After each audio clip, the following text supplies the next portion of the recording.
Longtime Diablo friend, Darpignon here with us going over the Diablo 4 quarterly update for December 2020. What's up, K-Shocky? This is sweet. This is some good stuff today. Yeah, itemization.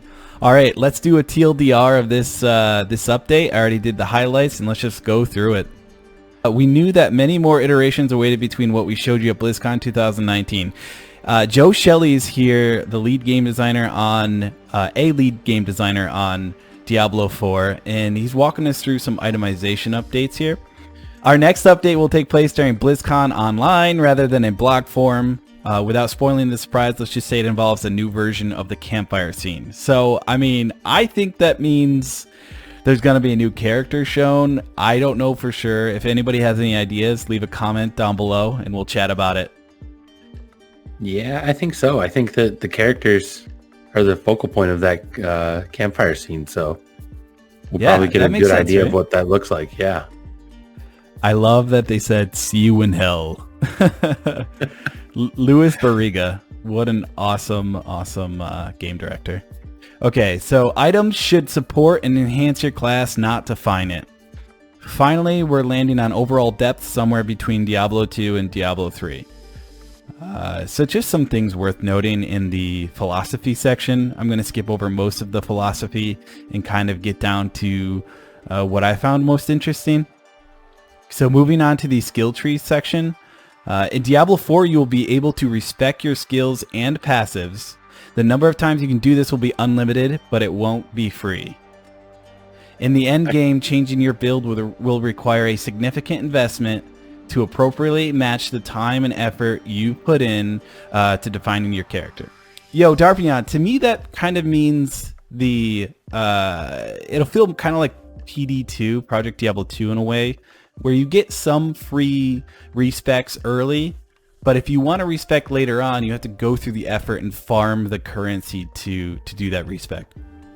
Yeah, I like that too because, you know, D2, you had to really, almost every single selection was, oh my gosh, am I going to break my character? And then D3 comes around and it's like, woo, I can do whatever I want today.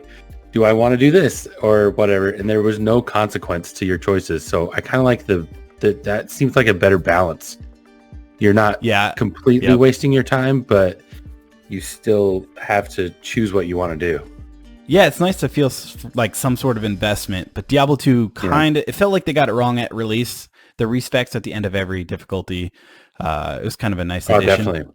Mm-hmm. You know, we would always discuss, are you going to be a Bozon or a Javelinzon? Or, you know, what are you going to do?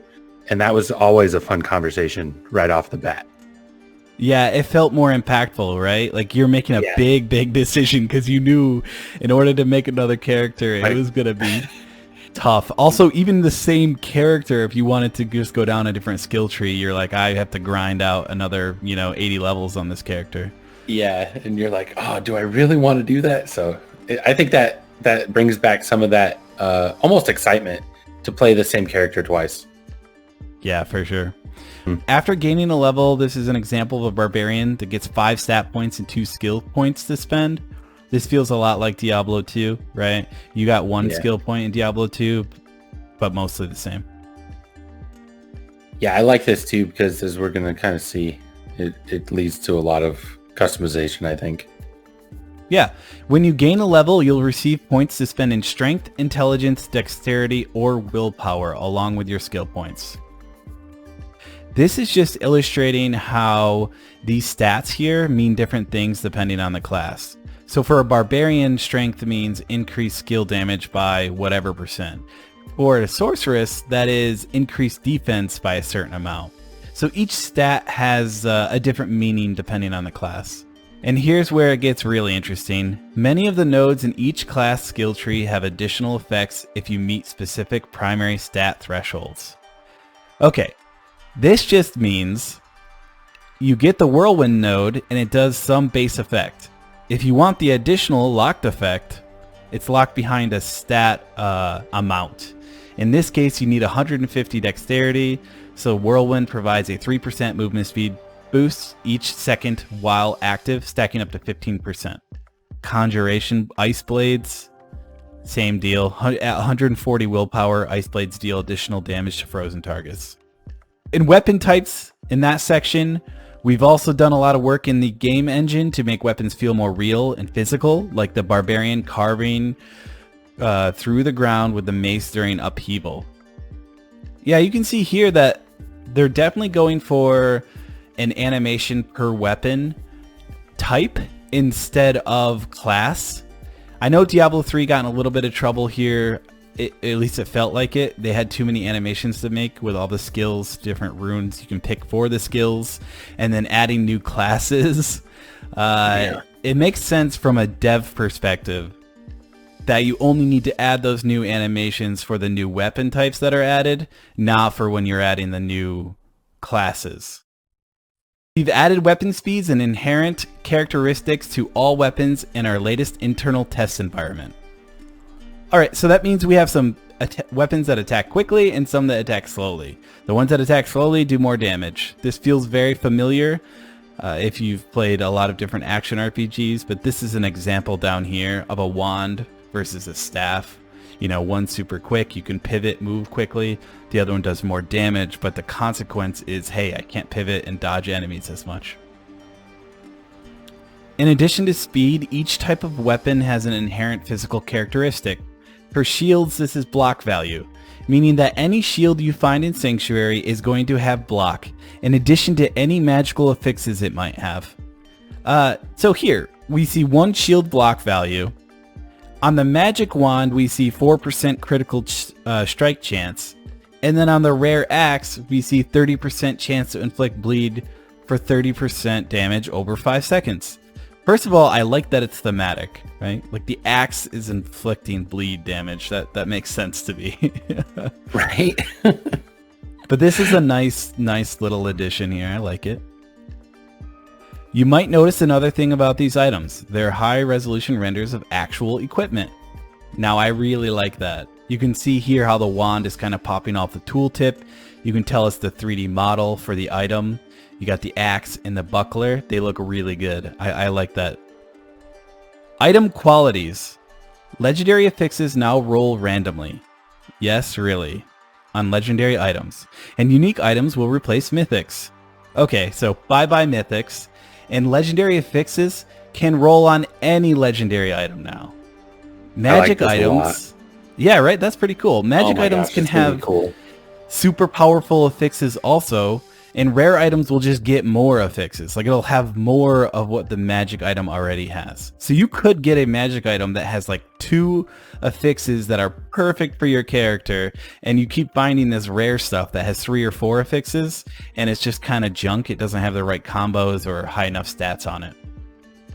So that makes the magic items even more viable in the long run. I mean, you might make it to mid to late game with a magic item that is just great, and then all of a sudden you find a legendary that replaces it. But it seems like for the longest time we would skip over the blues. Yeah, it's definitely interesting to me. It has the same number of affixes for a legendary item. It's just that one of them is a legendary affix. You can also see the same thing where you get a rare where all of the affixes are super useful for your character, so you're going to use that rare over the legendary. Yeah. Alright, jumping more into legendary affixes. Here are some examples Blizzard gave us. Boots of Perilous Tread. When you stand inside your own damaging ground effects, you increase the damage they deal by 27%. I like that kind of stuff. That looks good to me. That's really cool. Like think about some of those Witch Doctor skills that are big AoEs that you could cast from afar away and not really get close. Yeah, exactly. They wanted to illustrate here because back to back they have 2 legendary items in the same affix on this chest, right? When you stand inside your own damaging ground effects, the same exact affix there. Yeah. So it makes you wonder, does that stack? Yeah, I wonder if you could get this chest armor and this ring and they both have increased the duration of your defensive skills by 38%. Does that add up to 76%? I don't know. That'd be sweet. Yeah, if you know, comment below and let us know. Legendary affixes aren't restricted to a specific slot. Yep. On to uniques. Build around items, distinctive looks. Okay, so these are items that are going to look really cool or at least distinctive, right? And you're going to want to build around them. We'll see, Blizzard. We'll be the judge of that. I think looking at this one, the coolest thing is that this kind of almost brings back that idea of sets without having to accumulate the full set. I don't know if they haven't really said anything about set items yet, but it's kind of like that. You get extra damage based on the skill usage that you're choosing. What I didn't like about sets is that you had to get that set in Diablo 3, right? And this definitely avoids that. It's one item. It might help you build around a certain skill, but it seems that you'll want other types of items in your other slots. We still like the idea of mythic items, but we don't want to create an item quality that invalidates all others. So they're out for now. I think it's a great idea. If you can't flesh out the design, it doesn't feel good, get rid of it. Focus on what does work, right? Yeah, for sure. All right, well, that is our TLDR. Make sure you give feedback to Blizzard. Leave comments. What do you like about this update? What do you hate about it? What are your opinions? Because I think it's pretty cool. I think the itemization approach they're taking here, it makes a lot of sense. I would suggest that you read through it yourself, kind of understand the philosophy they're going for, because you can definitely get behind it. Or at least I can, and I'm a big Diablo 2 and Diablo 3 player. I mean, not to mention I've played so much Diablo 1. A Diablo fan in general, right? Both Darpneon and I. So I think it's a pretty good update. I think so too, and I think that it sounds like they're listening to the people who are giving feedback. So if you have something, tell them. Yeah, for sure. 1 out of 10, 1 out of 10. Rate this update. For me, I love itemization, so I'm going 8 or 9. Really but it's aligned with what you feel might be right for Diablo 4. Yeah, I think so. You know, I think that I love Diablo 2, and then Diablo 3 kind of, I do love Diablo 3, so